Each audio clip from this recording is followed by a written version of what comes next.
no salão do salão de Bem no meio. com força. Muita força não, mexe. Muita não. Não pode experimentar, né? Eu nunca experimentei. Vai. Tertúlia. Gente, meu boa tarde aí para todos e todas. Hoje é dia 19 de julho de 2012, quinta-feira. O verbete é de número 2360. Ele tem 5 páginas, 62 logias e 18 máximos. Eu chamo a atenção que a divisão do detalhismo tem 13 máximos. O tema é controvérsia útil. A especialidade é controversiologia. Quem redigiu o verbete com muita classe é a nossa veterana Mabel, que não precisa de apresentação. E ela está ali, sabe, muito bem assessorada. Agora, ó, eu aviso, cuidado com ela, tá? Definição. A controvérsia útil é a querela, contestação, polêmica, construtiva, referente à ação, proposta, construto, ideia ou questão prioritária à evolução, sob a qual há divergência de opiniões. Os pontos de vista divergentes e enriquecedores, os confrontos superavitários de ideais, de argumentos e de teorias. A coragem para arrostar publicamente os assuntos prioritários, a auto e a heteroevolução, mesmo os mais controvertíveis. O debate aberto e esclarecedor das patologias sociais. O ato de trazer à discussão as mazelas sociais encobertas. A evitação da ignorância coletiva. A interlocução destemida e esclarecedora. A manutenção da autodefesa energética. A sinalética energética e parapsíquica pessoal. O parapsiquismo intelectual. Os acidentes de percurso parapsíquico. Os exercícios da desassedialidade. A sustentabilidade energética do autoposicionamento verponológico controvertível. Na argumentologia, nós temos aí o tópico da inevitabilidade. As controvérsias úteis tão inafastáveis do exercício da Tales, ao se considerar, por exemplo, 5 realidades enumeradas na ordem alfabética do tema. São 5. No tópico dos limites tem o exercício das controvérsias produtivas, acerta mais a consinusta apta a transitar cosmoeticamente nos limites da manifestação sadia, sem excesso. Então, ela dá 5 condições. E no posicionamento aqui, ela fala, o agente do esclarecimento há de saber posicionar-se cosmoeticamente perante os princípios conscienciológicos controvertíveis. Então, dá 4 opções. Na remissologia dos 15 verbetes, nós destacamos 5. Adversário ideológico, antagonismo conscienciológico, antidogmática, refutaciologia e ricochete intelectivo. Frase enfática. A controvérsia útil nasce da distensão ideativa aplicada cosmoeticamente em favor do esclarecimento, potencializando as recinções cognitivas e a dinâmica da evolução consciencial. Você, leitor ou leitora, aplica teaticamente as controvérsias úteis? De qual tipo? As domésticas ou as públicas? Eu hoje falei leitor ou leitora para servir para vocês, porque vocês estão lendo também, né? Então vale a pena de vez em quando a gente falar aqui. Eu quase sempre passo por cima. Na mega análise aí com o João Paulo, nós temos 22, vamos dizer, expressões mais sérias. Divergência, transparência, cosmoética, polêmica, consenso. Neosinapse, enfrentamento, autoposicionamento, interesclarecimento, ortotactpsiquismo. Agora, contestação, elucidação, criticidade, contrariedade, contrapensenidade. Depois, debatologia, contrapontologia, confutaciologia, refutaciologia, desconcordanciologia, mental-somatologia e interassistenciologia. Agora, no verbete aí do dicionário, nós temos multiusoologia. Agora, eu chamo a atenção, que já está dando galho, que tem duas perguntas que eu vou já responder aqui, que é a parte da argumentação. São só 3 linhas. Eu chamo a atenção porque já chamou a atenção do povo lá fora. Nos cursos do SCP-2, qual é o mínimo de consciências intrafísicas necessária para que o curso ocorra? Atualmente eu não sei como é que é.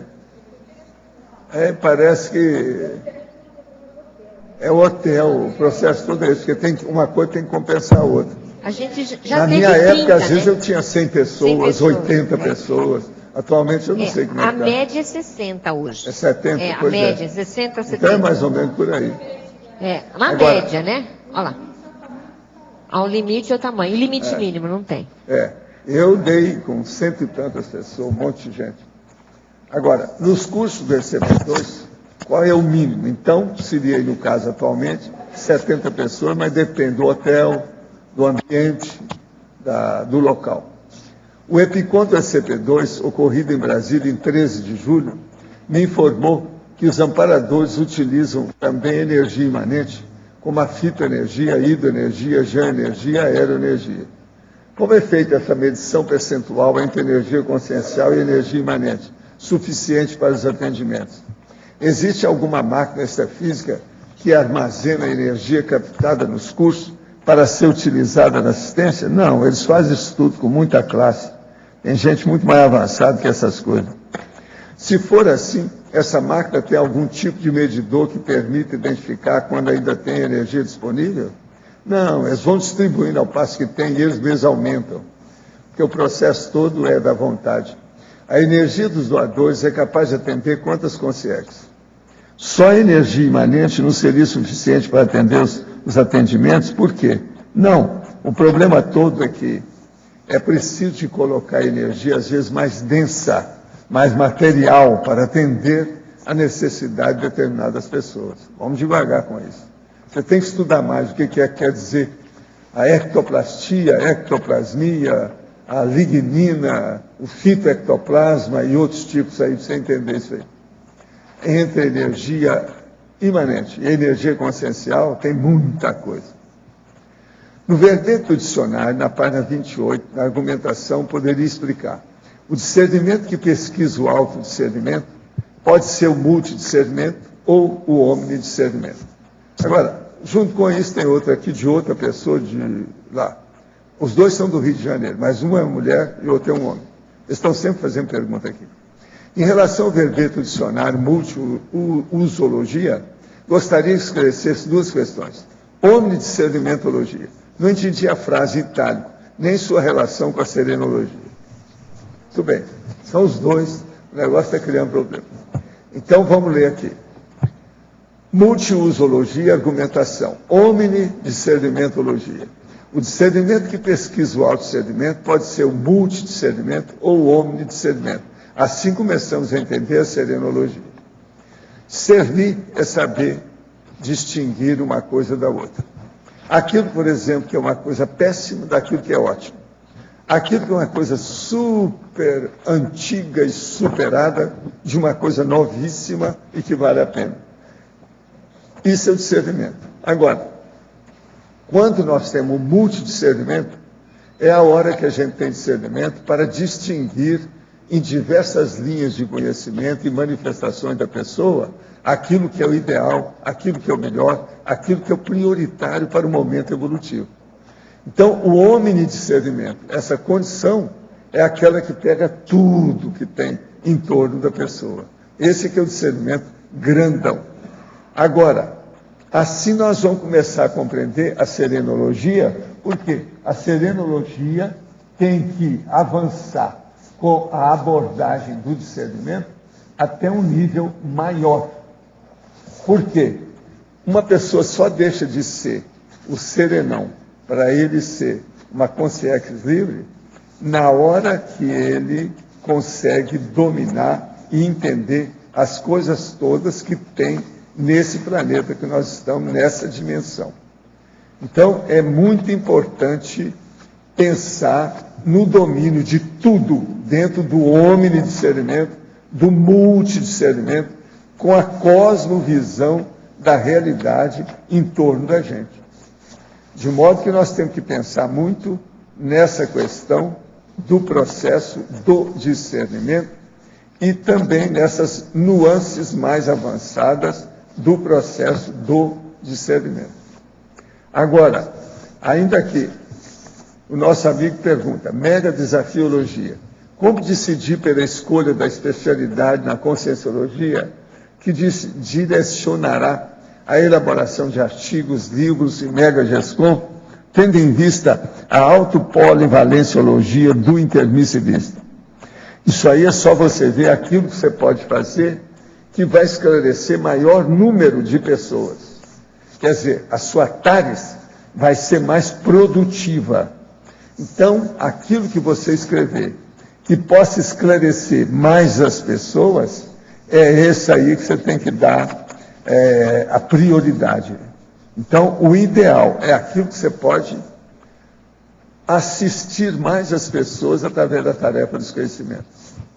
Agora, a verbetória. Poderia comentar sobre as ideias contrárias que podem surgir ao ler o material da conscienciologia?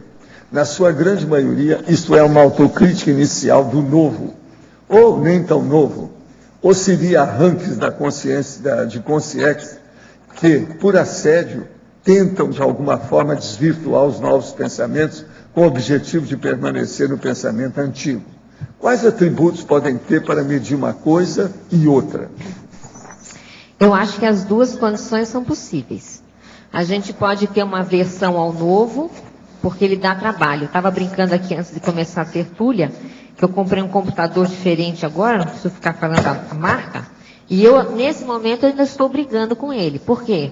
Porque ele tem todo um processamento diferente do que eu estava acostumada. Então, eu vou ter que reaprender a usar o computador. Então, até agora, eu não vi vantagem nenhuma nele. A propósito, eu quero te falar que você e o Everton riram de mim com o novo computador. Eu não rio de você. Vocês riram Nós de mim.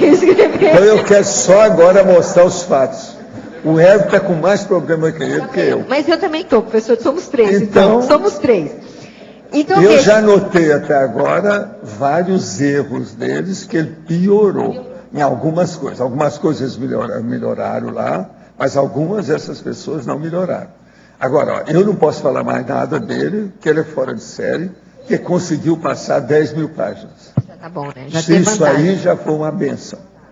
Entende? Mas agora, tem erros. Tem umas coisas que eu nunca vi em computador. Uma delas, ele elimina o cabeçalho, porque, você sabe, no dicionário, eu tenho lá a cercadura que tem o cabeçalho, o título e tem o argumento. A hora que passa de uma linha para outra, ali são duas linhas. Então, se cortar a primeira linha, ele passa para a outra página só o argumento. E fica sem o cabeçalho.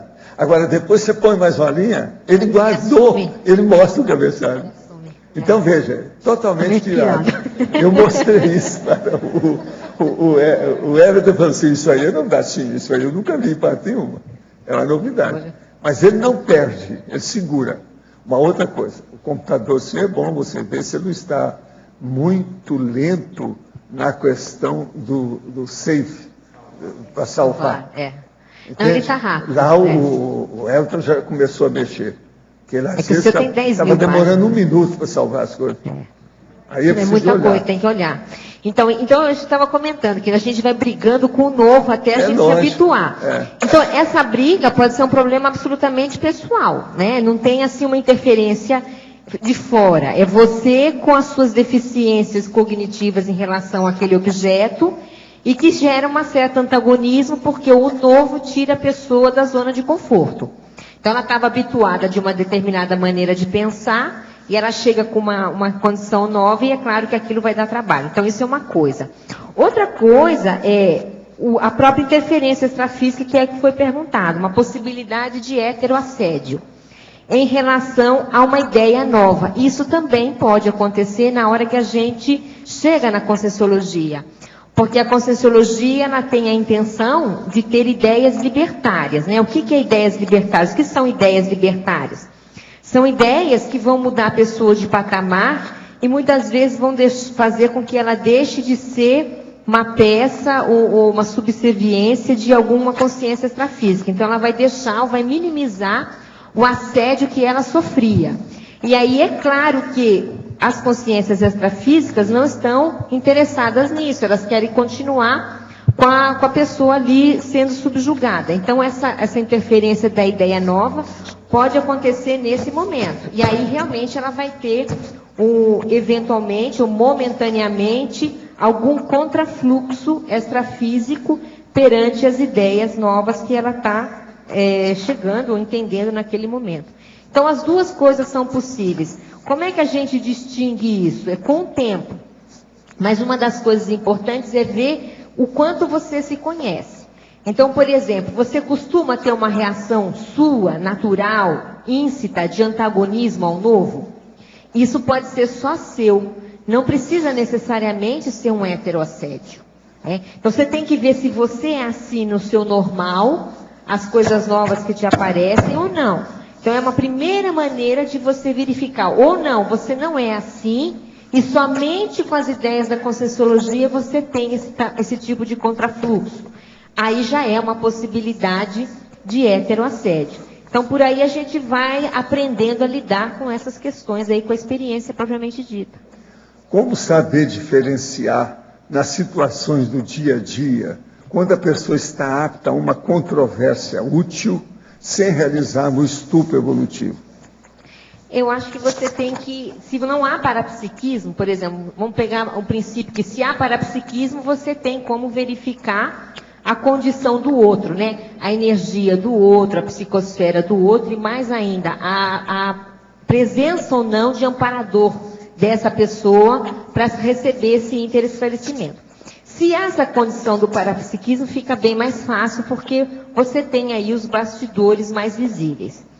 Se não há essa possibilidade, uma coisa que eu particularmente uso é ir testando a pessoa.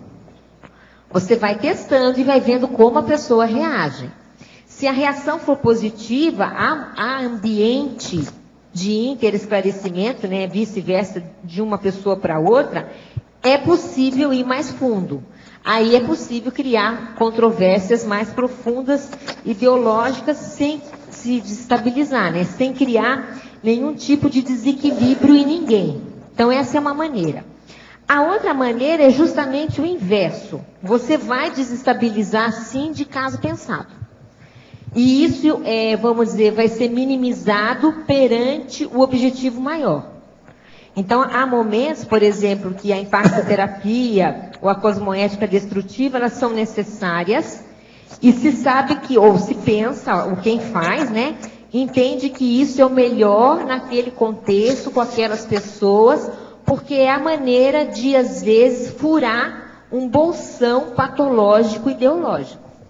Então, você não consegue entrar devagarinho e ir esclarecendo. Às vezes, é preciso fazer um corte abrupto, até em função das consciências extrafísicas, e tem que se posicionar. E aí, nesse momento, a controvérsia vai ser inevitável, né, eu brinco assim, vai voar canivete, mas faz parte do serviço do heterodesassédio, do interdesassédio. Aí vai ser uma coisa pensada. Por favor, gostaria que elucidasse os temas. Interaciologia, página 8, primeira linha. Interação docente-discente. Essas interações aqui, eu vou aproveitar e falar das demais. A gente colocou aqui como interações naturais, aonde podem surgir controvérsias.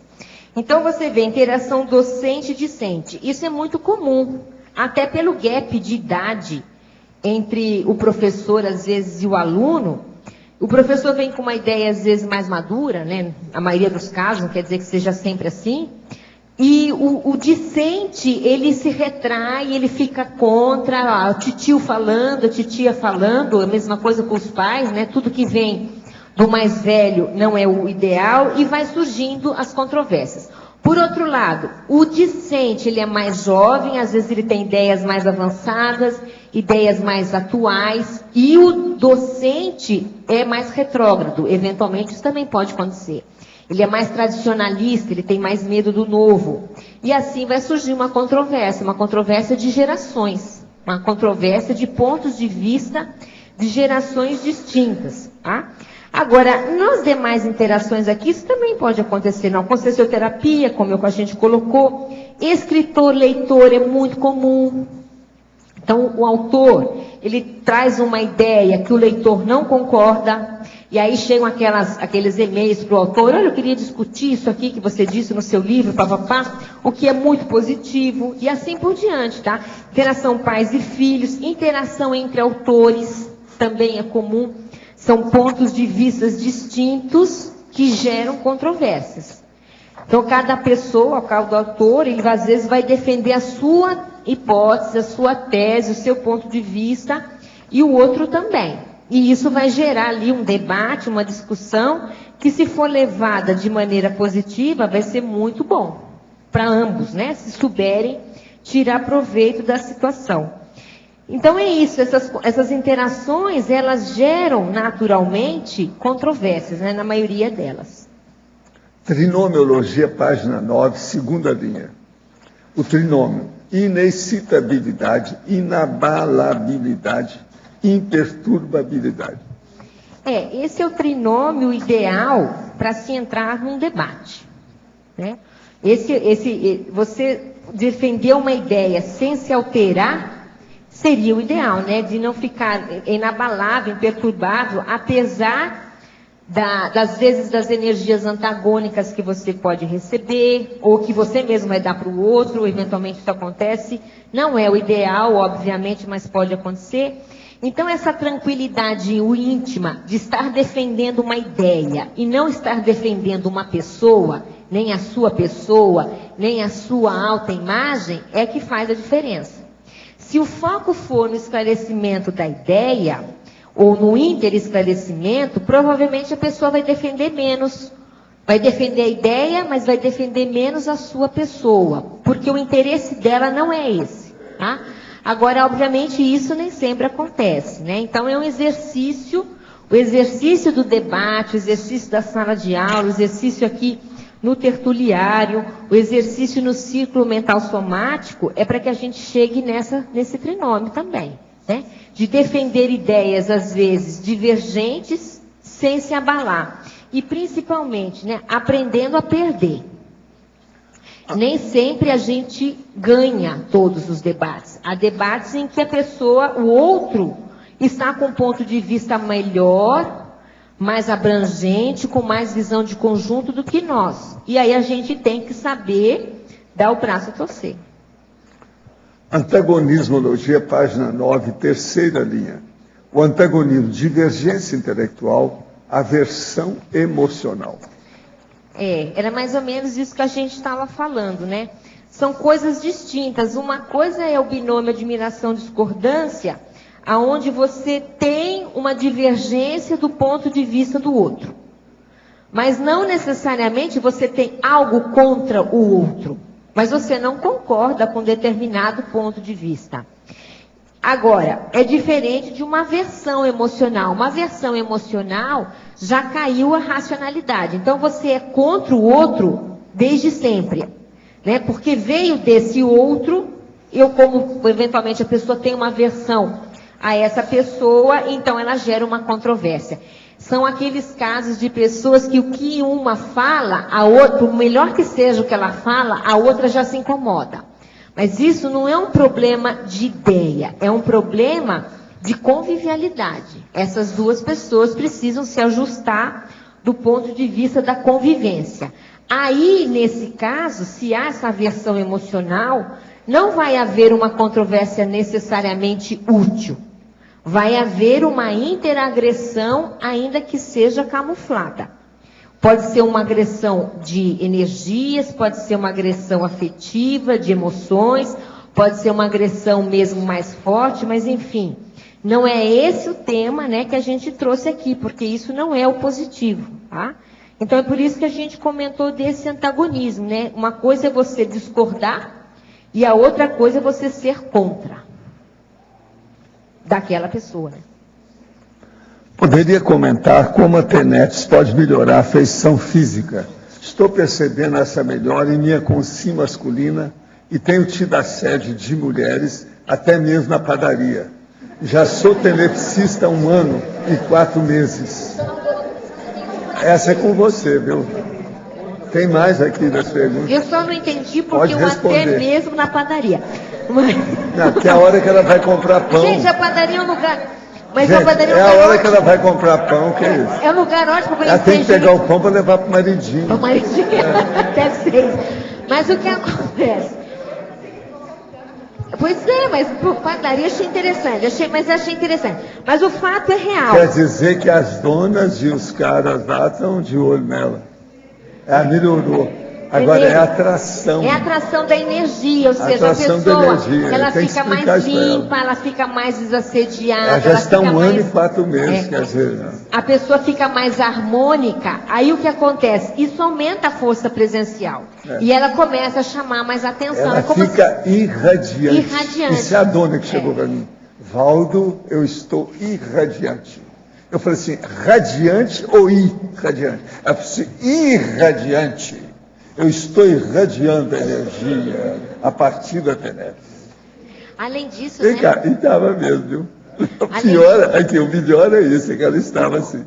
Além disso, tem mais a presença de amparo, né? O amparador dá mais força para a pessoa. Então, é claro que ela se destaca. Não, o termo na tenebra é formosura. A pessoa fica formosa. Aumenta a formosura. Enfim, ela fica maravilhosa. Não é isso? Como é que é na televisão? Não é maravilhosa? É a palavra que mais se usa na televisão. Então, maravilhosa, maravilhosa. Tem que demorar um pouco, né? Ficou espetáculo. Agora aqui para você. É a mesma pessoa.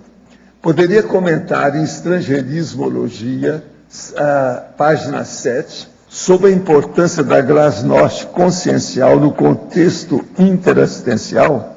Agora, o que é engraçado é que esse caso aí do nosso amigo aí, não é uma mulher não, é um homem que está sempre escrevendo para cá, entende? Ele está sempre escrevendo para cá. É um que eu chamo que é meu parente. Todo dia ele escreve. Mas quer dizer, olha, já está melhorando, porque ele escreve quase todo dia. Tem 1 ano e 4 meses, já está assim. Quer dizer que a turma da padaria já está olhando nele. Agora que eu estou entendendo, que eu vi agora que é ele aqui. Na minha época se falava assim, é um pão, lembra que a gente falava? É um pão, pois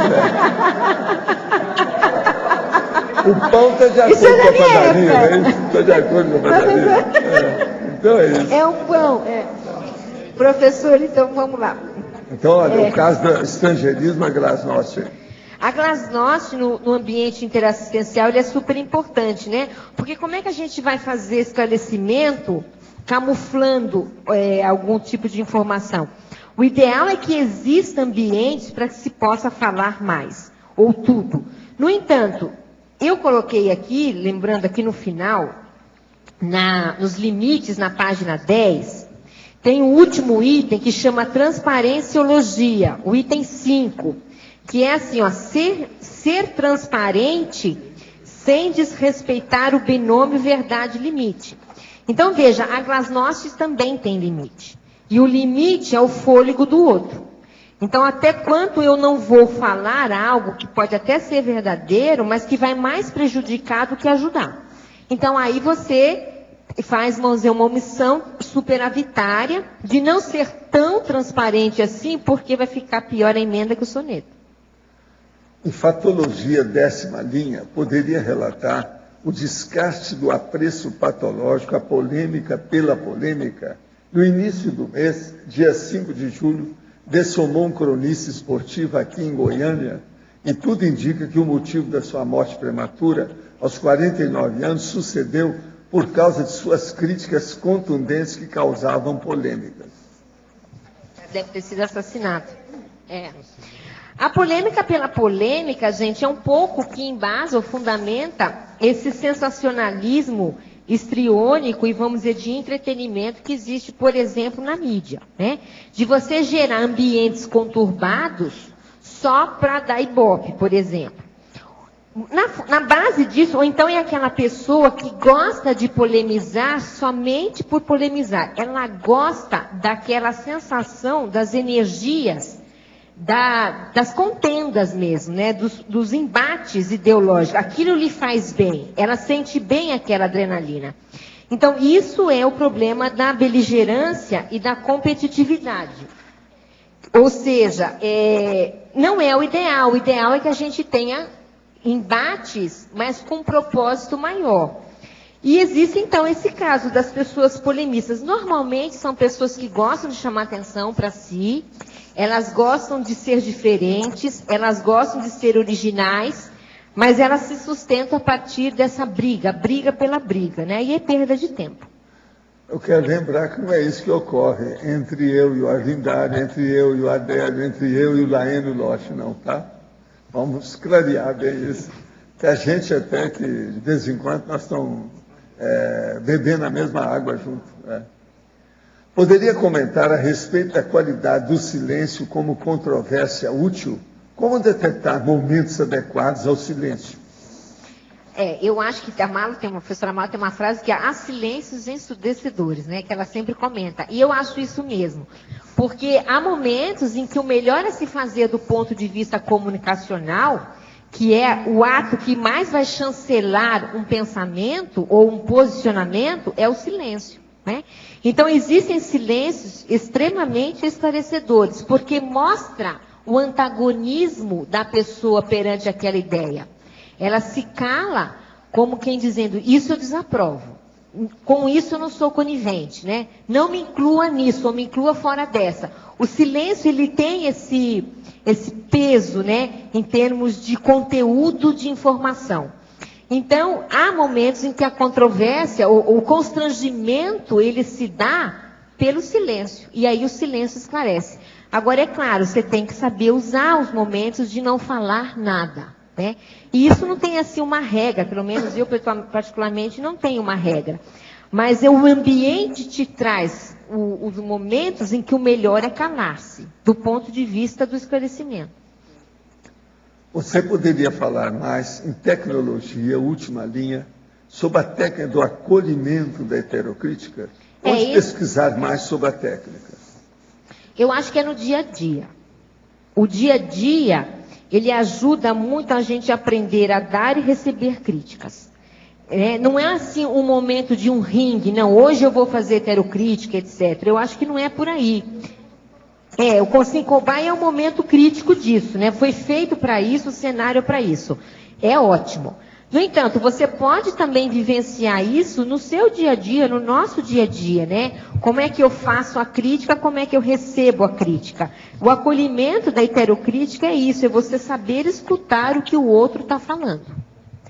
E é interessante a heterocrítica porque eu penso que muitas vezes a pessoa que fica mais devassada não é quem recebe a crítica, mas é quem faz. Porque fazer uma heterocrítica é um striptease consciencial do heterocriticador. Porque está todo mundo de olho, vendo, vamos escutar o que essa pessoa tem. Às vezes há furos enormes e às vezes há pontuações extremamente interessantes, corretas, inteligentes. Então, veja, não é só o criticado que fica na berlinda, o criticador também. De umas semanas para cá, meu EV está difícil ser instalado. Pode ter uma hipótese de por que está acontecendo isso? O que você acha? Hoje é você que está respondendo, né? Aqui. Sobrou. Eu acho que a pessoa tem que verificar. Há uma coisa diferente na sua vida? Você está num momento de decisão? Mudou alguma coisa no seu contexto de trabalho? Outras pessoas chegaram na sua vida que não estão habituadas? Você está passando por um momento de crise? Uma preocupação, um estresse diferente? Então, tudo isso tem que ser avaliado. Eu sugiro que se avalie, então, duas vertentes. A vertente intraconsciencial. O que mudou em mim nessa semana? E a vertente extraconsciencial, o que mudou no meu meio essa semana? E fazer um denominador comum, quem sabe a pessoa acha a causa.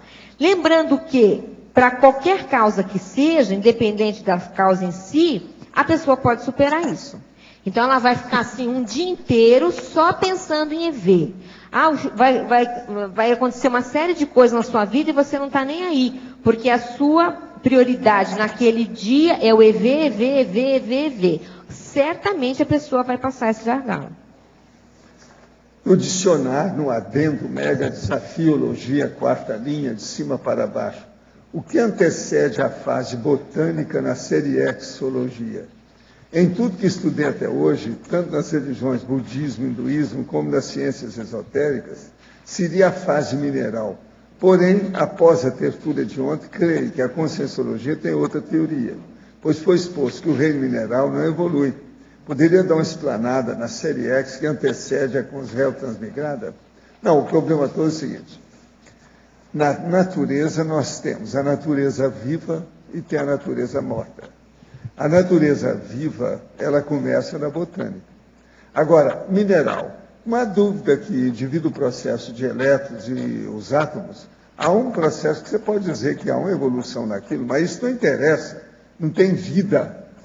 Ali o processo é a natureza morta. Agora, a vida mesmo começa através da botânica, através da lignina. Então, a gente tem que pensar a situação por aí. Uma outra coisa, a maioria desse povo que você citou, religiões, budismo, hinduísmo, ciências esotéricas, eles falam tudo sobre mineral, mas eles não sabem nada sobre lignina. Você já viu alguma coisa, alguém falar sobre lignina? Então, veja, isso aí é que é a base da ectoplasmia, eles não entendem disso. Então, vamos entender bem que as nossas teses são um pouquinho diferentes dessas aí. Agora, não há dúvida que a gente pode falar que o mineral evolui. Para o povo, por exemplo, que gosta de dinheiro, o mesmo estava falando aqui ontem, a platina tem muito mais valor do que qualquer outra coisa. Então, há uma evolução, mas isso é bobagem, não é por aí. O que nós queremos falar é na evolução do princípio consciencial. O princípio consciencial, ele se manifesta na botânica, depois na subhumanidade e depois ele vira a gente. Nós somos uns animais mais evoluídos. Então, é aí que nós temos que começar a pensar nessa seriexologia e no nível que nós estamos. Agora, gente, eu queria chamar a atenção aqui mais uma vez da quarta imersão na escrita. Começa depois de amanhã. Do dia 21 e 22. O Mata Pensena é Consciência ou Grafologia. Ainda tem vagas lá para a turma. Como aqui nós precisamos de muita gente escrevendo aí os livros, eu acho que seria bom aqueles que não fizeram o curso aparecer. São 2 dias. Vale a pena ver isso. Quem quiser ver, está aqui com todos os dados, é só pegar isso aqui que tem a orientação. Seria bom a turma entrar, porque faz 2 dias... Ainda tem muita vaga, está esquisito. O povo não está vendo o que está ocorrendo. Tanta atração que tem aqui. Isso está parecendo um parque de diversões. A fartura, né, professor? Tem que parar com isso. Tem que ver a realidade desse negócio aí. Agora, professor, esse curso é para a pessoa sentar e escrever, debater o que escreveu, debater o campo. Pois é. E é interessante porque se fala tanto em livro, mas na hora de sentar e escrever... Escuta, leia aí aquilo que você acha que é mais importante de tudo que tem no curso. O povo precisa saber disso, você precisa saber disso. Agora, a turma vem aqui no sábado e fica o quê? Precisa ter feito esse curso aí. Sábado agora eu vou perguntar, quem é que já fez esse curso? O objetivo do curso... Se tiver pouca gente, você já viu. Vamos dar uma rabanada. Existem 4 itens que eu acho que é prioritário. Primeiro, é a promoção do autodesassédio mental somático, em função do curso de imersão. Segundo, implantação da autodisciplina e auto-organização prescrita, que provavelmente é o que mais nos falta. Terceiro, seríssimo, aproveitamento do amparo de função. É claro, vão ter pessoas ali sentadas só para isso. Vai existir um campo para isso, existe amparo para essa situação. E por último, é a dinamização do holopensene da escrita. Quer falar, Marco? Quero sim, eu quero comentar que a personalidade mais pusilânime, que tem medo da polêmica, tem medo de escrever. quem tem medo de polêmica tem muito medo de escrever, porque escrever gera polêmica. Posicionamento, então não né? tem como você escrever um livro e ficar tudo silencioso, senão que o livro não valeu grande coisa. Então a questão é da polêmica útil que a gente faz a hora que escreve, faz a glasnost pessoal, né? E ela vai bater no paradigma da outra pessoa, e essa pessoa inevitavelmente vai ter um posicionamento lá do outro lado. Então escrever é gerar polêmica útil.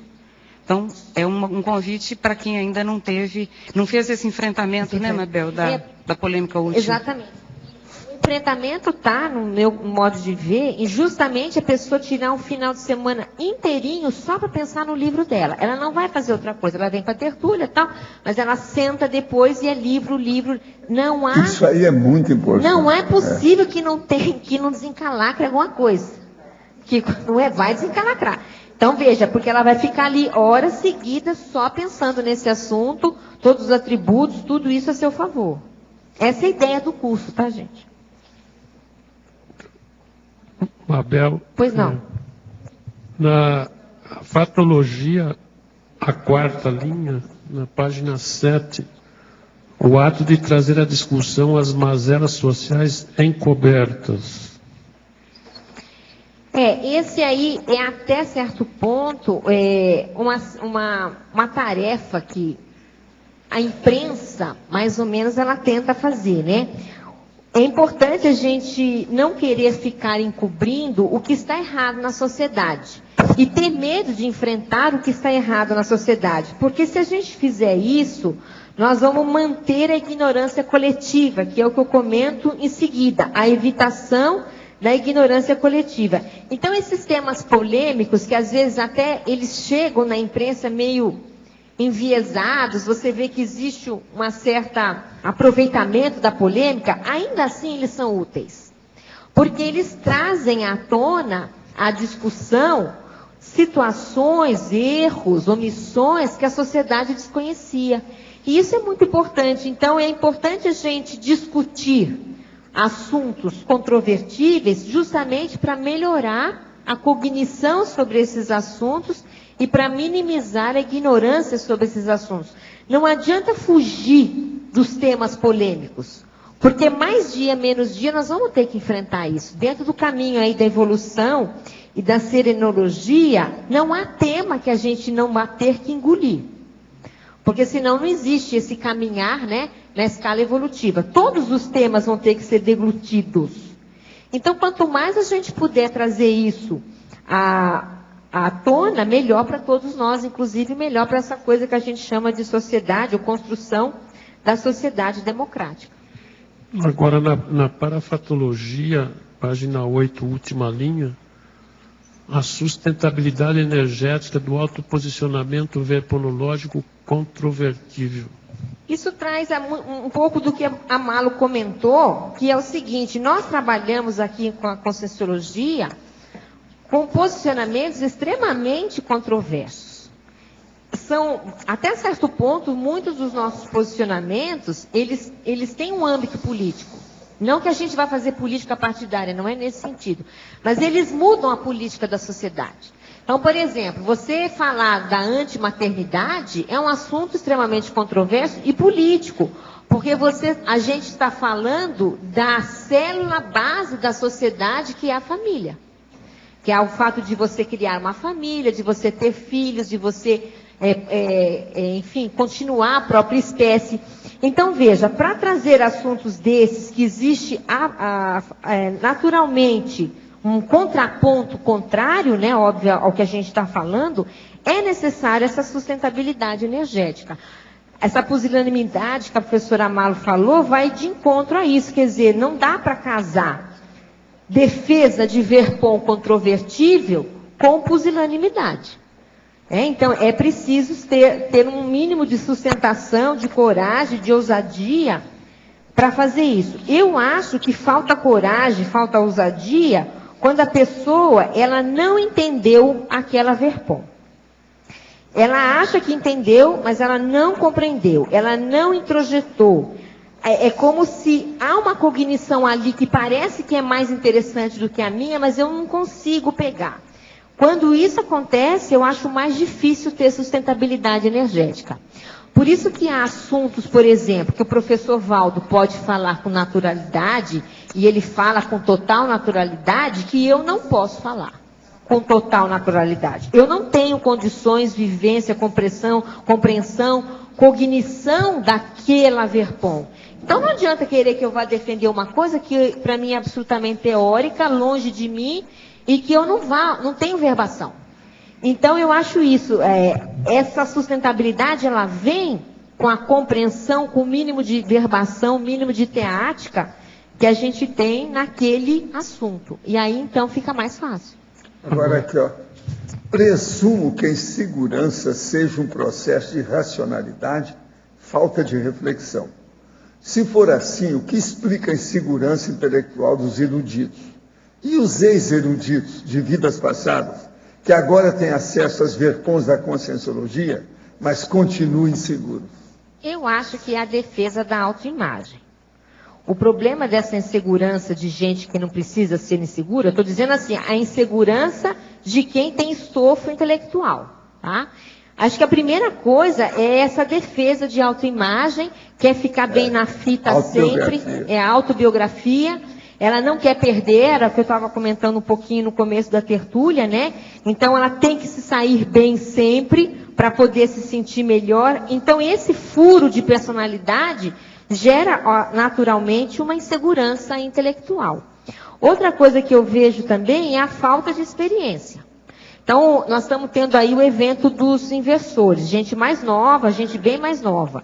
Então, é natural que no começo, eu não estou dizendo que eles sejam assim, mas vamos dizer, os jovens, naturalmente, podem ter mais tendência a ter um tipo ou outro de insegurança intelectual, mas é por pura falta de experiência, né? No momento que eles começarem a se testar, então vai escrever um artigo, vai defender um tema lá no congresso deles, vai defender um verbete, aí eles vão redescobrindo o que eles já são e que eles não sabiam que eles eram. É como se houvesse uma redescoberta do próprio ego, um ego muito maior do que eles conseguem compreender hoje em função do restringimento intrafísico. Então essa falta de recuperação de cons também pode gerar uma insegurança intelectual. Em Tecnologia, página 8, terceira linha, poderia explicar a técnica etológica do salto baixo. Engraçado. Um dia desse, uma pessoa teve que responder essa pergunta aqui. Lembra? Acho que ela está na enciclopédia desde os primeiros verbetes, né? E todo mundo pergunta. Mas para quem está chegando agora é nova. É homem, não é mulher, não. O que é o salto baixo? Que é uma metáfora, né? Uma metáfora. O salto alto da mulher é o salto alto da mulher, né? Mas descer do salto significa o quê? Você sair dos píncaros, né? De uma posição de arrogância, de uma posição de orgulho, de uma posição de jactância e trabalhar entre os pares. É isso que é a técnica etológica, do comportamento da não jactância, do não orgulho. E isso é muito importante dentro da nossa realidade conscienciológica, porque a gente às vezes está trabalhando com ideias que muitos não entendem, muitos não compreendem da sociedade. Então a gente tem que saber lidar com isso sem muita jactância, nariz empinado. A hora que fala aqui em salto, geralmente as mulheres tudo puxam a testa. Tem uma expressão... Mas aqui quem está perguntando é um homem. É um homem, mas é isso. Existe uma expressão que é descer da Kombi de salto alto. É justamente o que a gente não pode fazer. Né? Agora, em Paradoxologia, página 9, poderia aprofundar o paradoxo da domesticação mútua? Esse é um outro chavão também da enciclopédia que a gente tem, que já tem bastante disso, que é o problema do debate, né? Como é que a gente chega na evolução e no conhecimento propriamente dito? Primeiro, é pela autorreflexão, pela experiência pessoal, que você faz sozinho, você com você mesmo, mas depois pelo debate, pela convivência, pela troca de experiências. Então, veja, essa domesticação mútua se dá na convivialidade. Você vive com o outro, ele te ensina, você ensina. E assim por diante. A gente sempre traz o caso do pet, né? Você domestica o pet e às vezes você é domesticado pelo pet. Há pets que são donos da casa, né? Então eles conseguiram domesticar o próprio dono. Olha, tem que fazer isso, tem que fazer aquilo, senão ele não gosta, senão ele briga. Então você tem que ver que existe essa domesticação mútua sempre, né, entre os princípios conscienciais. Tá. Mabel, aqui na página 8, Interaciologia, lá embaixo, na penúltima linha, a interação hermenêutica exegética. Isso aí é o problema de você fazer, vamos dizer, a compreensão de um texto, né? De se entender a interpretação daquele tema controverso. Aqui no caso é texto, mas é de um tema controverso. Às vezes há controvérsias porque as pessoas não compreenderam o conteúdo do que está sendo debatido. E aí quando elas chegam à conclusão, a gente estava pensando igual, estão brincando à toa. Isso é muito comum, mas é por quê? Porque uma não entendeu o que a outra estava querendo falar, ou às vezes os dois não entenderam o tema que estava sendo discutido, e se discute aí até que os dois percebem que estavam errados, por exemplo. Então essa interação de interpretação do que está sendo discutido e das realidades da vida, é que eu coloquei aqui, tá? Hermenêutica e exegética. Tá. Eu queria fazer uma sugestão. Se você aceitar, na principiologia, você colocou o princípio da contradição, mas o princípio do contraditório, que é o direito à defesa, né? Dentro do direito, eu acho que cairia bem no seu verbete aqui também. O princípio do contraditório. Contraditório. Depois você dá uma olhada. Tá. Obrigada, Mabel. Obrigada a você. Mabel, pois não. Posso aproveitar um pedacinho do seu Fica trabalho, bem à da vontade. sua exposição? Porque o assunto tem tudo a ver com ele. São os debates de domingo, ok? E nesse domingo agora vai trazer um tema bem polêmico, que é recém financeira. Um avisinho aí para o pessoal. Mabel. É a divulgação que você está fazendo? Ah, tá. Que tem.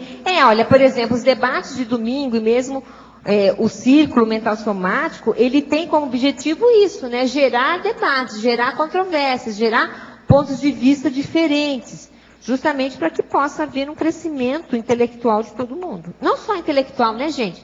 É um crescimento energético, é um crescimento emocional, é uma maturidade maior que se conquista, porque todo debate ele é holossomático.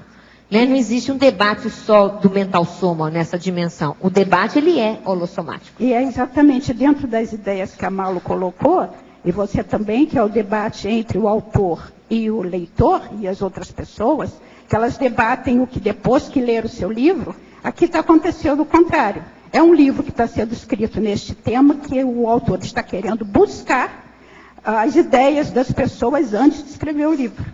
É esse o caso.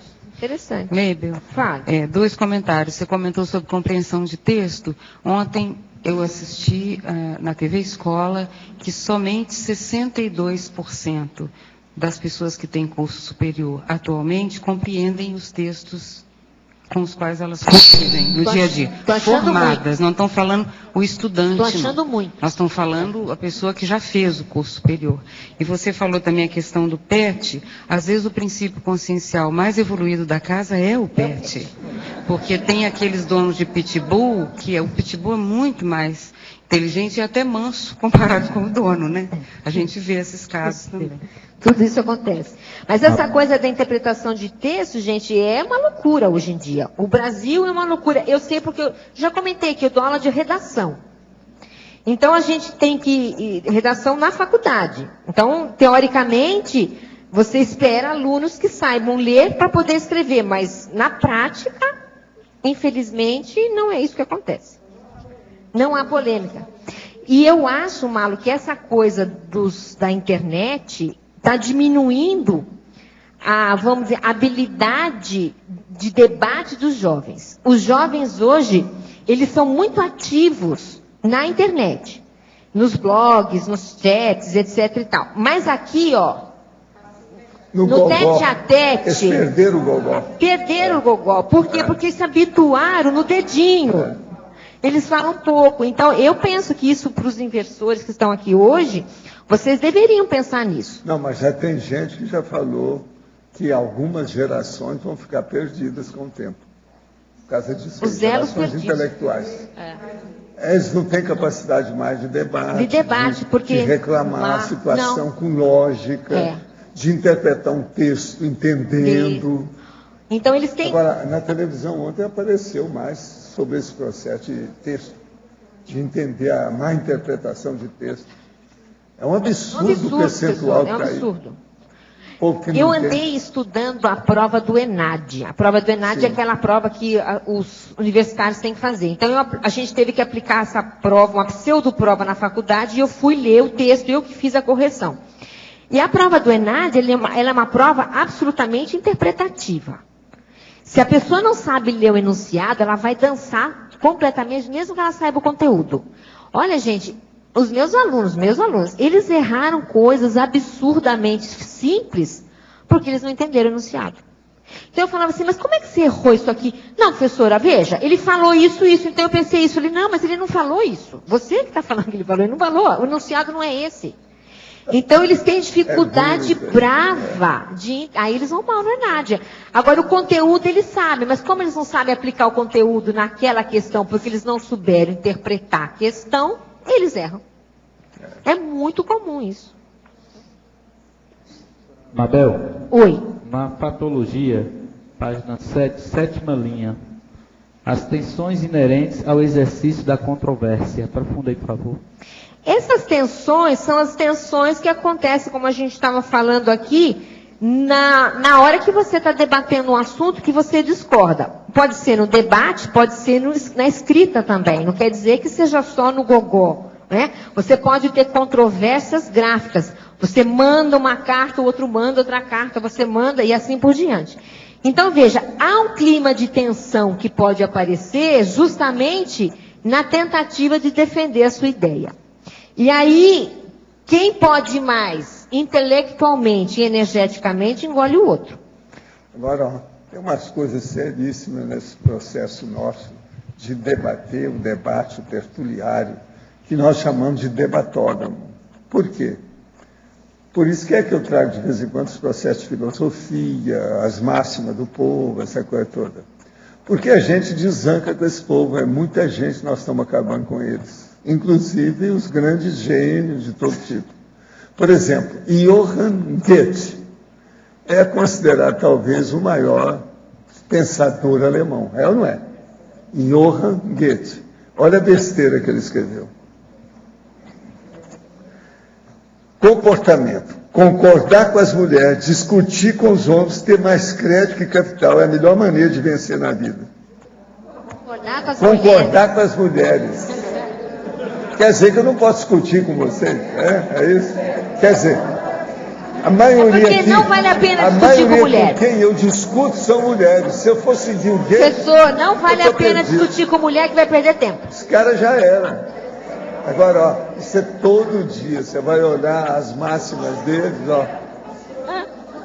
Não, agora, eu estou de gozação, O problema evolutivo que a conscienciologia traz revolve o passado e os gênios. Ficam todos em má situação, quase sempre. Quase sempre, é. Se a gente for aprofundar, fica em má situação. Fica, normalmente. Porque eles não têm uma visão pelo parapsiquismo do processo evolutivo lá na frente. E nem seria exológico. Então vê muita coisa do momento, mas um momento que não é um momento evolutivo. É o momento do lucro, daquilo que ele quer tirar partido. É um processo imediatista. Entende? Então, veja, esse é o Goethe. É o paradoxo que o maior produto do seu tempo seja produto do seu comportamento. O comportamento que se chama até que é a etologia. Então, a pessoa naquela época, ela era acima do seu tempo, ela estava além. Mas ela é produto do seu tempo, porque ela sofre o holopensene da época, então, igual hoje, todo mundo. É histórico, né, Valdo? Aqui dá uma histórico. Tem que diminuir o tamanho da coroa. Tá, dá pena. A auréola deles diminuiu. Misoginia para todo lado. Para você ver uma frasezinha assim que mostra liquida a pessoa, mostra como é que era o nível dela naquela época. Grave isso. Agora veja, alemão, gente, eu estou pegando o top. Que a Alemanha, você sabe, era a maior cabeça técnica, os processos todos. Igual a Goethe. Você já viu falar? Quando vai falar da Alemanha, a coisa mais importante em matéria de cultura e polimatia, erudição, é o Instituto Goethe. Todo mundo sabe disso. Pois é, tudo, o estudo alemão é tudo Goethe. Tá aí. Mabel? Oi.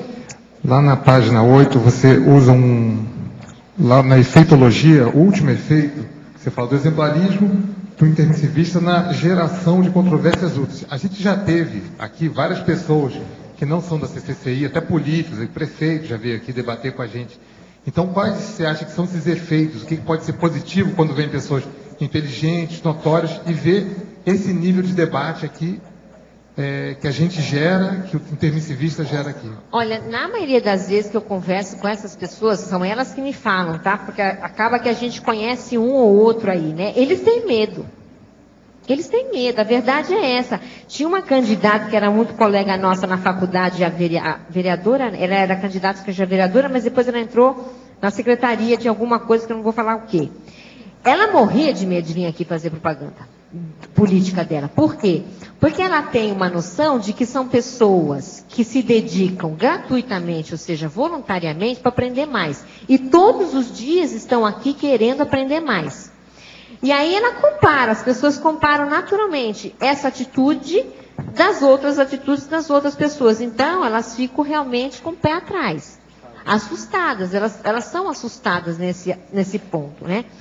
E a gente tem que tomar cuidado, porque a gente tem que dar esse exemplo, sim, mas eu acho que a gente também não pode fazer acepção de pessoas, porque elas já estão nos evitando em alguns momentos. Isso é uma verdade. Não que a gente seja melhor, não é esse o sentido que eu quero dar, mas o mito que se cria perante a nossa condição de que a gente estuda mais é muito forte na cidade, por exemplo. Por exemplo, quando a gente tem políticos aqui, normalmente na campanha eleitoral, né, vem os políticos aqui tão abertos, né, aquela coisa para divulgar, e muitas vezes eles são acostumados com a política de o debate é para derrubar, o debate é para acabar com o outro é meu adversário, então vou ter que inventar um jeito de acabar com ele. Então fica o argumento ad hominem, né? E eles têm medo, também o receio que existe é que se abra o debate. É uma outra coisa. Porque, veja, na verdade, gente, se a gente olhar a nossa sociedade, os políticos, eles não debatem com a população, simplesmente porque a população não está interessada em debater.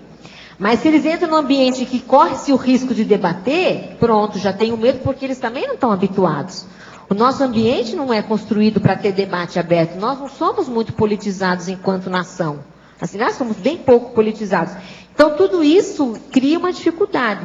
Agora, o que eu coloquei aqui nesse efeito, os efeitos do exemplarismo, do intermissivista, é além disso, sabe? Eu acho assim, que as posturas de um intermissivista dentro do grupo dele, de não intermissivista, naturalmente geram controvérsias. Porque essas ideias novas, às vezes umas verpons, uns tipos de comportamento diferente, as pessoas não estão habituadas. Então, aquilo já gera uma pulga atrás da orelha, né? E já gera um clima de debate. Às vezes, um debate camuflado. Um debate, assim, entre eles. Não se fala diretamente com o intermissivista, mas fica assim, olha, você viu aquela pessoa, assim? Então, sabe como é que é? E um vai falando para o outro, núcleos de debate, mas não enfrenta muitas vezes. Isso acontece muito, eu acho. Cada um aqui deve ter a sua experiência nessa situação. Então, a gente tem que saber também conviver com isso. E, em alguns momentos, eu acho que a gente tem que ser controverso mesmo. Que é já para poder quebrar qualquer tipo de conivência ectópica. Entende? Então, tudo isso, mas a gente tem que saber aprender a lidar com isso de uma maneira cosmoética, que eu acho que é o mais certo, né? Sério, e de uma maneira, vamos dizer, esclarecedora, né? Existem temas que a gente colocou aqui no verbete, no final, que são os temas bem óbvios aqui da nossa realidade, mas que geram, até hoje, debates e controvérsias dentro da CCCI. Por exemplo, a infecciologia, estou puxando o assunto da infecção, que tem muitos aqui hoje, ele é totalmente controvertido. Eu acho um assunto extremamente controvertido na sociedade. E esses meninos, essa juventude, tem que bancar isso, né? Eles têm condição disso. Porque a sociedade, como eu coloquei aqui, ela exalta a eterna juventude hedonista. Por exemplo, envelhecer na nossa sociedade é um problemão, né? E, no entanto, chegam os investidores e falam, nós queremos uma maturidade precoce. Que é totalmente contrário do que é a sociedade. Então, olha que controvertível isso. né? Outra coisa, o princípio da descrença é complicadíssimo na sociedade você falar do princípio da descrença, porque o tema tabu é Deus, né? Deus é um tema tabu. Falar que você não tem um Deus é quase que falar que você vai queimar no fogo do inferno, entende? Você não é uma boa pessoa, você não deve ter coração, porque você não acredita em Deus, deve ser... E tudo isso gera ambientes difíceis para o intermissivista se relacionar. O Alexandre Zaslav uma vez falou aqui para a gente, né, que ele levantou que um receio, às vezes, do inversor, que não assume a técnica, é aquele pensamento de, vou perder a juventude, vou perder o que é bom da vida na juventude, acha ruim. Isso aqui, se aqui dentro tem, lá fora... Tem, não é uma... Então a gente... E outra coisa, nós temos só um curso intermissivo. Isso é uma coisa nova para a maioria, grande maioria de todos nós. Vai dizer que a gente tira isso de letra porque não é verdade. Para muitos aqui é um desafio tudo isso, porque nós não tivemos experiências pretéritas nesse sentido. Então tudo isso a gente também tem que compreender, né? Porque nós estamos aprendendo nessa vida alguns princípios que a gente nunca vivenciou antes em outras vidas. Então tudo tem que ser levado em consideração também. Mabel, pois não. Aqui, por favor, na página 9, na paradoxologia, aí você fala ali o paradoxo da polêmica pacificadora. Uhum. E aí, com relação a outra pergunta que outro colega lhe fez, da 7ª linha da fatologia, dessas tensões inerentes ao exercício da controvérsia que você falou anteriormente, fazendo cotejo com esse paradoxo, por favor. A tensão, ela existe no início da discussão. Mas se o debate crescer, vai haver interesclarecimento. E esse interesclarecimento pacifica. Ele é pacificador. Mesmo que você não concorde com o outro.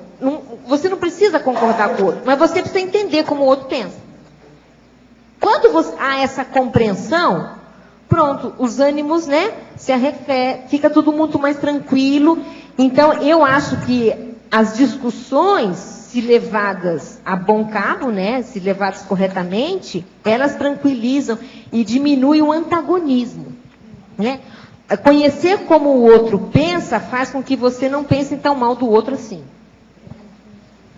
É um paradoxo isso também, mas é a verdade, porque às vezes a gente pode correr o risco, o erro de pensar mal do outro, porque a gente não entende como o outro pensa. Mas a partir do momento que a gente entende quando o outro pensa, a gente pode até discordar do outro. Mas a gente fica mais sossegado do ponto de vista de compreensão. E aí pacifica. Da compreensão, entendi. Entende? Sim, obrigada. Mabel? Pois não. Oswaldo, eu estou à tua direita no dedo. Pois não, senhor Oswaldo. Do outro lado. A minha direita aqui. Não, eu fui buscar você lá. Ó. Pois é, hoje vim deste lado aqui. Faz mais ou menos 15 dias... Foi feito um encontro no sábado, no Círculo Mental Somático, certo? Que você coordenou a respeito de consciência política. Eu achei um encontro muito bom, certo? E eu vi que você tomava nota de tudo. Gostaria de saber quais foram, no teu critério, as questões positivas e negativas que você tirou desse encontro, certo? A respeito especificamente da utilização da polêmica, da controvérsia dentro da CCCI. Eu acho assim, eu não lembro exatamente tudo que eu escrevi, tá? Mas o que eu vejo de positivo que esse debate, esse dia trouxe é aumentar o nível de reflexão sobre o assunto. Porque aquilo é uma trampa, né? Vamos entender bem o que eu quero dizer com uma trampa. A maioria dos intermissivistas não gosta de falar de política. Certo? E nem de vivenciar. Isso já sabemos que isso é um consenso, nós discutimos isso naquele dia. Mas aí a pessoa chega no círculo e o tema é aquele, olha que trampa. Aí ela vai ter que... Trampa como que é em português, gente? Trampa. Armadilha. Aí o que acontece? Armou-se aqui uma armadilha que se tem que discutir esse assunto. Tá? E eu acho, então, Oswaldo, que o grande ganho nosso foi refletir mais sobre essa condição. Condição essa que, eventualmente, a gente não teve, quem sabe, ambiente, situações para conversar. E aí, a gente todos nós, eu acho que, estou falando de mim também, a gente vai recuperando compreendendo a importância disso, entendendo a relação de grupo melhor, a importância dessa política, não a política partidária, né, mas essa conexão entre pessoas, direcionamento de interesses públicos da CCCI, como é importante a gente participar. Então, eu vejo isso, sabe, que a gente ganhou nesse sentido. Claro que é um primeiro passo, né? Foi um primeiro passo de muitos. E, quando se fala de política, se fala de controvérsia. Não dá para fazer política, falar de política e agir politicamente falando, sem que não exista dissensões. Vai existir pontos de vista diferentes. Tem que existir pelo confronto, não tem outra. Confronto. A gente coloca aqui, né, Oswaldo, confronto de ideias. Aqui, olha, inevitabilidade, nós colocamos 5 itens. Tem assim, o 3, por exemplo, o pensamento divergente e inevitável. É inevitável isso. As pessoas pensam diferente, elas têm que pensar diferente, senão seria dogmatismo. Depois, os conflitos ideológicos intergrupais, também inevitáveis no atual nível evolutivo das consciências. Isso é política pura. Eu vejo tudo isso, principalmente, você viu o que está acontecendo hoje na Europa, certo? Que o tema é totalmente para ser debatido. Porque hoje, novamente, certo? Depois de vários anos, voltou a ficar, no meu critério, acima da mesa, a discussão de diversos pontos de vista de posicionamentos ideológicos, certo? Ou seja, hoje tem determinadas questões ideológicas que estão novamente colocando-se acima da mesa para o debate. Uma das coisas que eu acho que é muito importante, que está totalmente relacionado, política e economia, é justamente a respeito como entidade, Estado, certo? A respeito justamente de qual deve ser o papel do Estado. Qual é vamos dizer assim, a questão que ele deve ser um tipo laissez-faire que tem que deixar fazer, ou tem que ser um Estado que tem que regulamentar, que tem que regular e o regulador, orientador. Esses dois posicionamentos, em certa medida, extremos, tá? Pelo menos o que mais aparecem hoje, acho que são temas para ser profundamente debatidos. Mas eu acho que a gente tem que discutir isso também dentro da CCCI.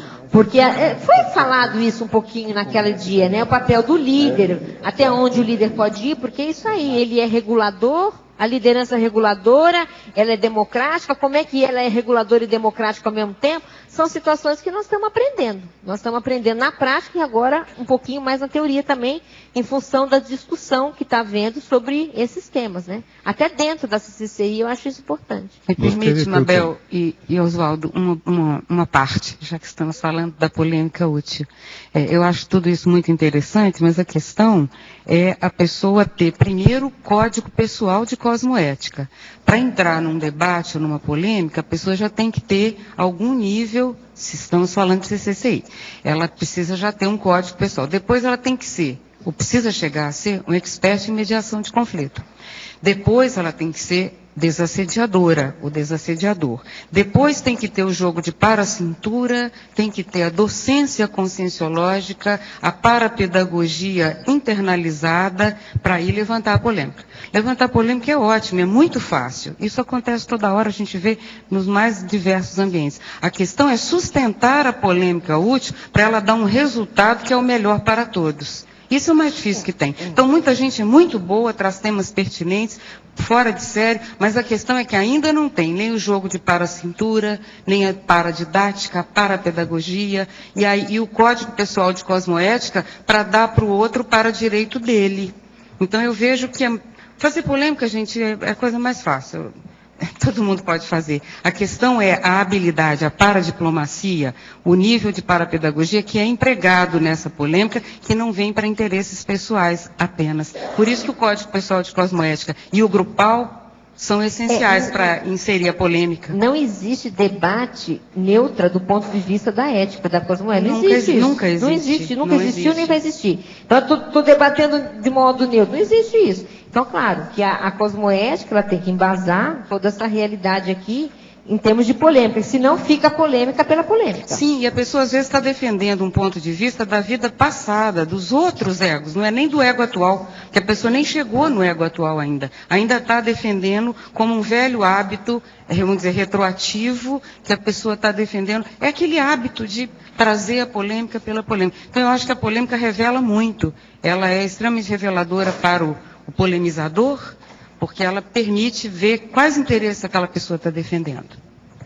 No DAC, página 28, gostaria que o senhor aprofundasse a parte que afirma serem os pré-serenões fruto da evolução através de milhões de unidades cronêmicas vivenciadas nas fases botânicas, zoológicas e hominais da seriexologia. Gostaria de entender de que modo o ser humano, nos primórdios, pode ter sido planta ou animal. Vamos entender bem uma situação.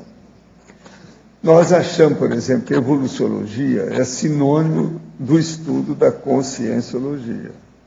Agora, quem é que evolui? Não é isso que nós hoje estamos chamando bem de consciência. Às vezes a pessoa não entende isso. O que evolui é o princípio consciencial. Esse princípio consciencial é que mais tarde consegue compor, conceber, constituir, fazer a estrutura e o arcabouço daquilo que nós chamamos hoje de paracérebro. O paracérebro é a nossa consciência. Então, veja, o processo tem muito mineral por aí, mas o problema todo parece que começa mesmo, tudo indica, é na botânica. Então, por exemplo, uma árvore. Vamos entender bem o que é uma árvore. Ali tem uma constituição. Como é que fica isso? Onde é que está o cérebro dessa árvore? Possivelmente a energia é espalhada no todo que ela compõe. Agora, essa composição, então, seria, ali com a lignina, o início do princípio, do começo, da manifestação do princípio consciencial, que vai depois ser um processo, por exemplo, de um germe, um micro-organismo, uma bactéria, algum protozoário, e depois aquilo vai evoluindo até chegar nesse processo que está aqui, ó, essa turma. Então, veja, aqui nós temos o paracérebro constituído. É isso que a gente quer expor aqui, nesse sentido. De modo que, eu quero dizer para o meu caro amigo, que você já foi essa bicharia toda. Vê se isso ainda está influindo em você. O que eu tento aqui o tempo todo é tirar a turma do buraco da topeira para a gente pensar de uma maneira tipo serenão. Então é sair da pré-serenidade para a serenologia. Ó, buscando isso agora, nós vamos mexer com a mega-euforização para ver se ajuda. Pessoal, por favor, nós pedimos que desliguem os celulares e que, por favor, na hora da mega-euforização, não teclem os computadores, ok? Obrigada.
Então, como é que você sentiu aí o campo? No início, um frescor nas mãos, mas interiormente uma tensão muito grande. Como se no interior tivesse tudo desorganizado. E agora, finalmente, tudo tranquilo, como uma organização. Você está bem agora? Está tudo bem aí com você? Está sentindo não, bem? tudo tranquilo. Então tá bom. E você, Milce, como é que foi? Bem, no início, se eu falo para a gente ficar calma, não tem condição, né, professor? Não tem. Eu ainda não cheguei a esse patamar. Mas, no final, agora, realmente eu consegui. Foi uma energia muito grande que eu senti. E como fosse banho energético. E fiquei assim com o rosto queimando a expressão. E as mãos também.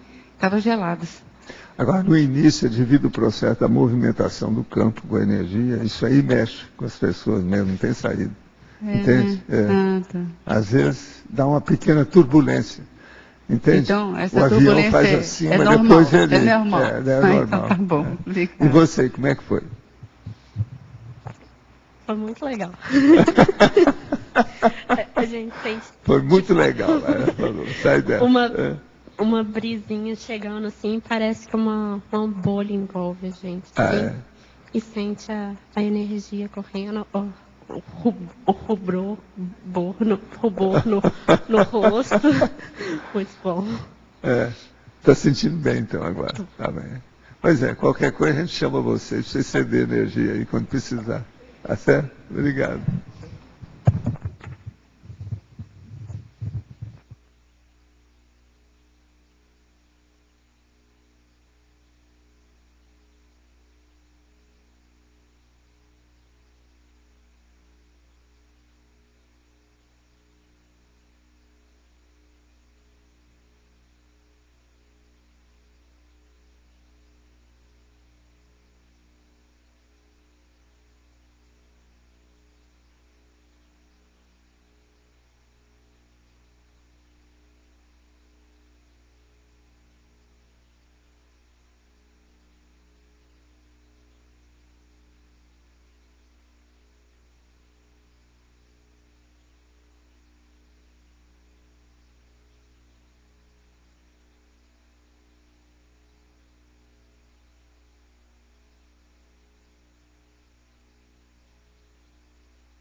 Então, como é que foi lá?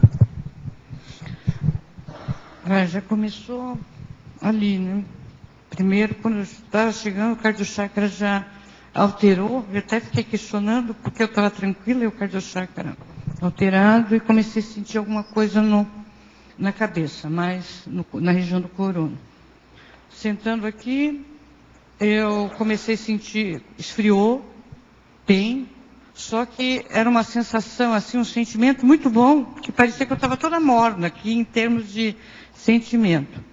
Aí eu senti, é como se eu sentisse todo o espaço aqui físico e as pessoas, um sentimento de... Não, primeiro eu comecei a descoincidir bastante, depois um sentimento de gratidão muito grande. E parecia que acoplou uma concierge, pode ser que é uma operadora, e eu sentia como se ela estivesse sorrindo. Sabe? Foi uma sensação bem boa. Quer dizer que está tudo bem aí. Está tudo bem. E com você, como é que foi? Começou com um frio intenso nas mãos e durante um período foi assim, muita serenidade. E logo depois eu tive 2 banhos energéticos bem intensos, que até agora estou com pressão nos tímpanos. Ele entende bem dessas coisas todas, né? Doutor no assunto, é isso? E agora, eu já estava euforizado por participar do congresso da Sinvex. E foi só para somar essa sensação boa. Você está sentindo bem aí. Muito bem. Agora e você, como é que foi lá? Primeiro, parecia que eu escutava meu coração pular, né? Que estava meio nervosa. Depois, parecia que parecia uma fumaça, assim, gelada pelos joelhos, até as mãos, congelou, assim, daqui para baixo. Aí eu senti bastante o frontochakra, né? Como se a cabeça fosse para trás, assim, empurrada. E depois eu senti mais aqui o nucal também. Comecei a sentir assim. Você está se sentindo bem agora? Tô. Tá bem? Tô. Tá muito bem. A turma aí tá boa. Né? Bem escolhida. Né? Obrigado.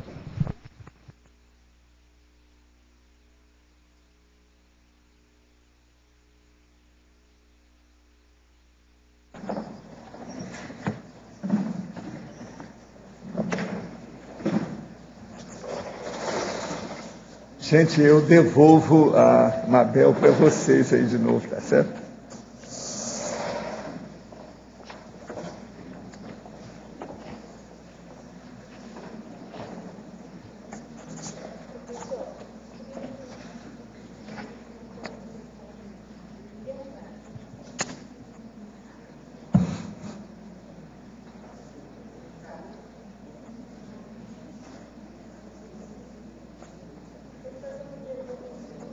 Ontem falou sobre a bidiscernimentologia e já vem falando isso há mais tempo que a gente fala sobre multidiscernimentologia.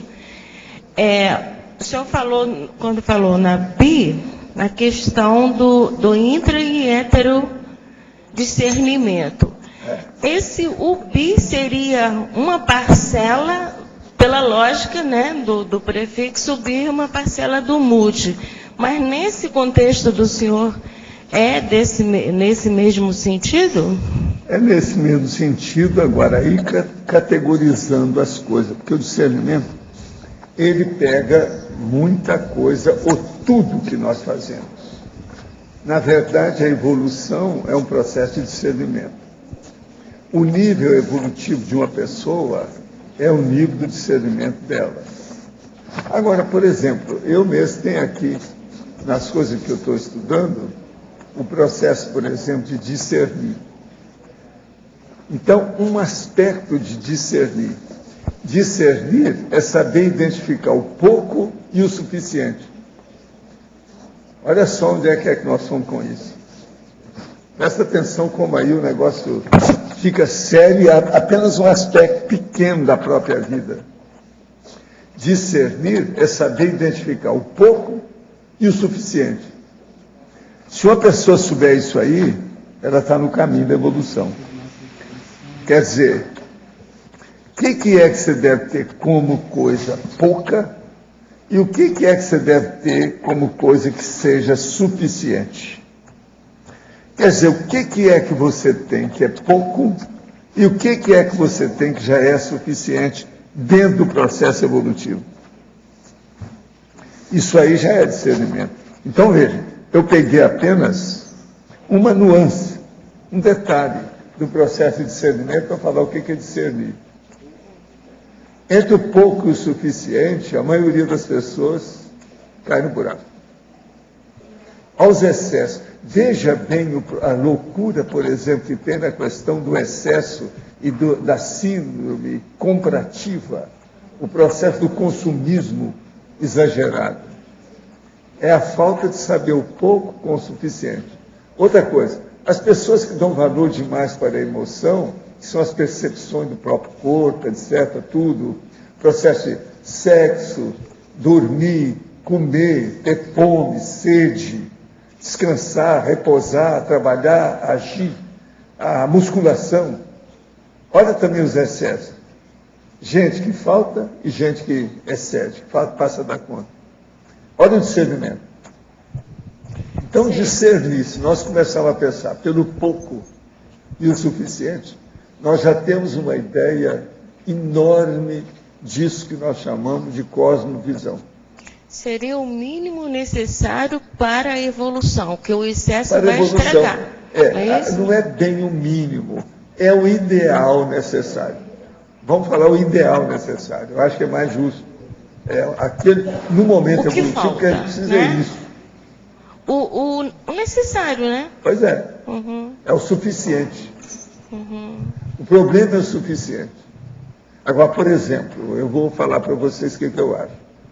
No início da vida, você tem o suficiente X. Agora, na nossa meia-idade para a terceira e quarta idade, nós temos esse suficiente mais X. Eu acho que tem uma progressão geométrica. Professor, então, raciocinando, vê se meu raciocínio está correto. Nesses termos, se chega ao multidiscernimento, se faz a triagem e vai chegar ao bidiscernimento, que é o necessário. É isso? Agora você veja bem, uma criança, ela está lá, está um pouco assim, desacisada, como diz o povo, um pouco atribulada, alteradinha, tal. Você pega e dá um brinquedo que ela gosta. Pronto, aquilo é o suficiente. Agora veja, hoje nós já não somos mais assim. Não adianta eu trazer uma boneca e dar para a Mabel, ela não vai topar para ela. Vocês estão entendendo? Então veja, esse suficiente, a qualificação desse suficiente cresceu demais, enriqueceu demais, expandiu demais. Então, isso é discernimento. Então, olha bem o comportamento de cada pessoa aqui dentro. Você vai ver se ela tem discernimento ou não. Pela etologia, você vê a evolução da pessoa. Conviver com a pessoa durante 2 dias, você sabe tudo a respeito dela, se você tem parapsiquismo. É o que eu sempre fazia com o povo. Convivendo com a pessoa, você vê. É questão de 48 horas.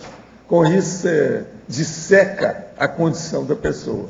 Então, você vê o pouco que ela tem, ou o suficiente que ela tem. Aquilo que é o necessário e aquilo que ela expande, o que ela tem esbanjamento. Isso é discernimento. O pouco que ela tem, ela já fez uma triagem para chegar ao necessário, né? Agora veja, é preciso ver se naquele processo evolutivo, naquele momento evolutivo, ela está de acordo. Se ela está nos trinques, em cima da pinta, corretamente. Agora, isso é um discernimento. Então, por exemplo, com o passar do tempo, você vai ver que deve ter discernimento para tudo. Você pega uma pessoa, você vai ver o cabelo que a pessoa usa, o nariz que ela usa, quer dizer, porque o nariz tem que ser cuidado, não é isso? Se uma pessoa não cuidar do nariz, com o passar do tempo, fica tudo roxo, vermelho, alterado, sujo, e etc. Outra coisa, os dentes, a gola da camisa, a roupa que ela tem, o tipo de sapato que ela tem, tudo isso você vai ver o pouco ou o suficiente. Você vai ver se há aí o processo de discernimento ou não. Agora, veja, além disso, eu começo a ver uma pessoa pelo parapsiquismo, aquela parapsicosfera, o holossoma integral da pessoa ali dentro. Com isso, você tem um diagnóstico muito diferente do comum e muito mais acertado com relação ao ego, à pessoa, à personalidade. Isso tudo é discernimento. Agora, o que eu quero mostrar para você é o seguinte: discernir pelo pouco e o suficiente, você já tem uma visão de conjunto do processo da vida inteira. E assim, Rosa, é tudo. Você pega um detalhe, por isso que eu falo, pelo dedo você conhece o gigante, não é assim que o povo fala? Então, por um detalhe, você vai ver a complexidade da personalidade. Agora, a hora que você analisa uma personalidade inteira, a apresentação dela é viu. Agora, com 48 horas, a gente tem uma certeza quase que perto do absoluto daquela realidade, do momento evolutivo da pessoa. O que você queria falar? Continuando o assunto do discernimento aqui. Quando eu li aqui, o discernimento que pesquisa o autodiscernimento, eu estava pensando, na verdade, no metadiscernimento, a pessoa pensando o próprio discernimento. Aí, o multidiscernimento são vários aspectos, né? Aí é que entra o multidimensional, entendeu? Aí eu pensei parapsíquico. Assim, uma pessoa que tem um multidiscernimento, e ela vai utilizar esse discernimento para pesquisar o próprio autodiscernimento, eu fiquei pensando no sinergismo. Ela vai chegar perto do processo da ficha evolutiva dela. E cria um sinergismo também. Agora, né? veja, nós aqui na Conscienciologia já temos uma responsabilidade enorme devido ao nosso discernimento. Que o curso intermissivo, ele amplia esse discernimento. Agora, não adianta querer fingir, ou a pessoa tirar o corpo fora, ou ela, não, eu sou muito modesto para isso. Não dá. Eu sou humilde para isso. Isso é conversa fiada. A pessoa tem que assumir o que ela é. Nós não somos mais barata, nós não somos mais mangueira, não somos mais vírus da AIDS, nós somos gente, e gente com consciência do processo dessa vida. Então, veja, o nosso discernimento é muito mais necessário que a pessoa que está aí fora, lá na rua. Pensando assim na diferença entre meta-pensenidade, o meta-discernimento, eu posso dizer que o meta-discernimento é uma operação a mais em cima da pensenidade? E em cima do próprio discernimento comum que a pessoa vê. Por quê? Ela vai ver o que eu sou nesse momento, aonde eu estou. Isso é o discernimento básico. O meta-discernimento tem que levar nisso. Agora, se nós formos estudar o processo de discernimento, isso só já dá uma enciclopédia. Só isso. Só para examinar isso. Agora, o que é interessante é que o discernimento você não vê ele comumente na vida, o povo não fala nisso, a ciência quase não toca nesse assunto. No entanto, nós consideramos que é o top da pessoa, é onde precisa mais. Boa vontade, boa intenção, o cemitério está cheio de pessoas que morreram mais cedo, prematuramente, erradamente, porque não tinha discernimento. Quando o senhor fala aqui de compreender a serenologia, seria por causa do sinergismo que tem um multidiscernimento, avaliar o próprio multidiscernimento? Não, porque na serenologia é aquilo que eu falei antes aí para o nosso amigo. O serenão tem que entender tudo que tem nessa vida. Então ele tem que ter um discernimento múltiplo, magno, o máximo, de outro jeito. E outra coisa, isso é o nosso destino. Nós temos que caminhar para esse magno discernimento. Não tem por onde fugir. Então, toda a discussão que nós estamos fazendo aqui ainda é pouca. Nós precisamos de muito mais do que isso. De modo que é muito bom aí todo esse verbete que a Mabel falou hoje. E eu espero agora mais 200 nessa linha, no mínimo. Está certo de você. Tá bom? Vamos nessa. Os nossos comerciais, por favor. Obrigada. Antes de dar as pontuações, gostaríamos de lembrar que a partir das 15 horas as atividades do Sinvexis ficarão abertas ao público, haverá visita ao campus, o aniversário da Sinvexis e o encerramento do concurso cultural. As pontuações da tertúlia de hoje foram 145 assinaturas no livro de presença, 12 perguntas presenciais e 14 perguntas respondidas online. Hoje temos 5 recados. Neida e Teuma, campo assistencial holossomático. Mariana, proexis ginossomática. Ami, 40 manobras. Patrícia, SP2. Ana, curso senso de parafiliação. E antes, Fernando vai falar sobre os amigos da enciclopédia. Boa tarde.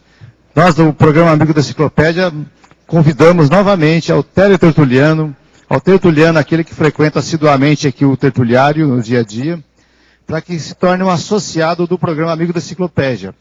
Você vai contribuir mensalmente durante 12 meses com um valor para compor aí os recursos que vão ser integralmente aplicados na sustentação da produção da Enciclopédia da Conscienciologia, a transmissão diária das tertúlias, toda a parte de TI, de infraestrutura do holociclo, holoteca e tertuliário. Então você liga na recepção do SEAEC no 45 35 25 26 52, em poucos minutos, com cartão de crédito, você faz a sua adesão ao programa ou a renovação da assinatura. Ou também no site do programa Amigos, www.enciclopediadaconscienciologia.org. Nós ficamos à disposição para orientar sobre o programa e dar todo o apoio a quem for interessado. Obrigado. Boa tarde a todos. Gostaríamos de convidá-los a participarem do campo assistencial holossomático. Esse curso está encerrando a semana da Invexis, agora nesse final de semana, acontecendo agora dia 21 e 22 de julho, e ministrado pelo professor Epicom Hernandes Leite. Esse curso, ele visa o desenvolvimento do epicentrismo consciencial, a assistência energética grupal e a homeostase holossomática. Então, convidamos a todos que participaram da 8ª semana da Invexis e aqueles que também não participaram, ainda há vagas. As inscrições são feitas na recepção do SEAEC. Pessoal, aproveitamos também para convidá-los a participar do curso que será realizado em Porto Alegre, o campo assistencial holossomático. Pessoal de Porto Alegre, cidades vizinhas, vai acontecer este mesmo evento lá no Hotel Everest, dia 4 e 5 de agosto, em parceria com o IPC. Para maiores informações, entre em contato pelo e-mail portoalegre@ipc.org ou pelo telefone 51 3224 0707. Participem, estão todos convidados. Boa tarde. O meu convite é para o curso Proexis Ginossomática, que vai acontecer agora no dia 4 e 5 de agosto, aqui no Discernimento. Esse curso vai contar com 13 professores. Entre eles, eu vou dar uma aula sobre a importância do estilo pessoal e da apresentação, tanto para a força presencial como para a execução da programação existencial. Tá? Contamos com vocês, inscrições e maiores informações na recepção do SEAEC.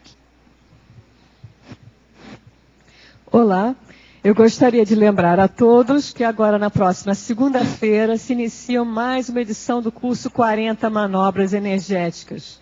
São 4 dias em que trabalhamos intensamente as energias, visando um melhor domínio energético para aplicar essas energias no dia a dia, visando a interassistência.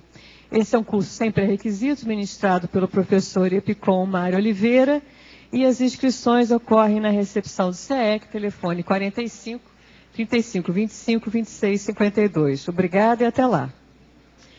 Antes que eu esqueça, o curso será no auditório do SEAEC, estou vendo que tem 2 ali inscritas, que é ali perto do acoplamentário, tá? E credenciamento a partir de 8 horas da segunda-feira. Obrigada, tchau. Boa tarde. Aproveitando a última deixa do professor Valdo na tertúlia hoje, né? Estamos descobrindo quem nós somos. Vamos também estabelecer as nossas metas. E quem tem como meta a desperticidade nessa vida, é muito importante investir nos cursos de SCP-2, Extensão em Conscienciologia e Projeciologia 2. O curso SCP-2, ele visa exatamente a auto-organização para a desperticidade.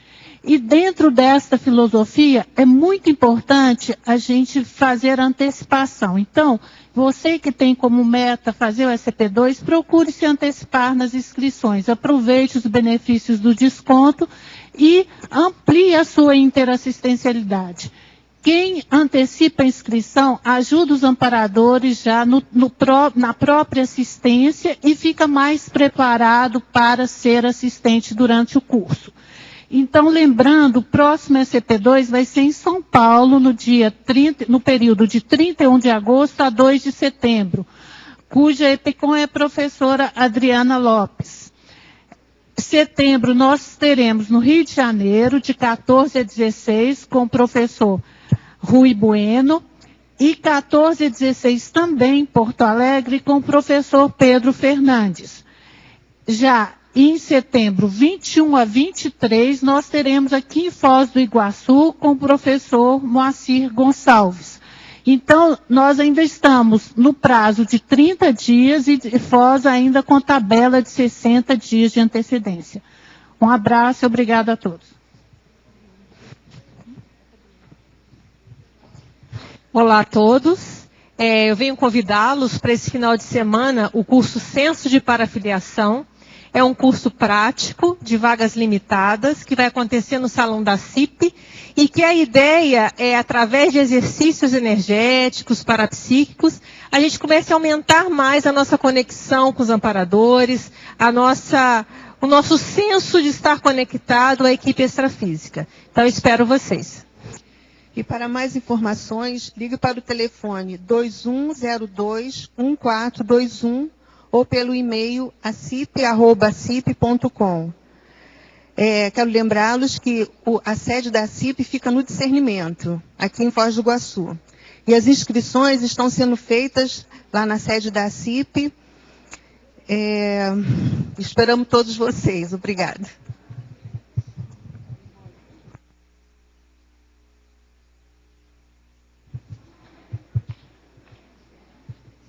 O verbete da manhã é perfil assistencial Grupo Kármico, especialidade Interassistenciologia. Autora, professora Adriana Chalita. Obrigada e boa tarde a todos.